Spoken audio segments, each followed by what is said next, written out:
నీళ్ళు తీసుకో. బాధపడకు బావా, ఆ దేవుడు మనకు భరించలేనంత బాధనిచ్చిండు. ఎప్పుడూ అక్కను తలుచుకుంటూ బాధపడ్డేనా?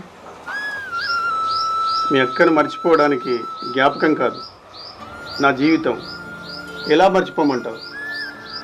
ఎప్పుడూ గలగలా మాట్లాడుతూ ఉండే మీరు ఒక్కసారిగా చంద్రుని కమ్మేసిన అమావాస్య చీకట్లా నీ ముఖంలో వెలుగు లేకుండా చూడలేకపోతున్నాను బావా.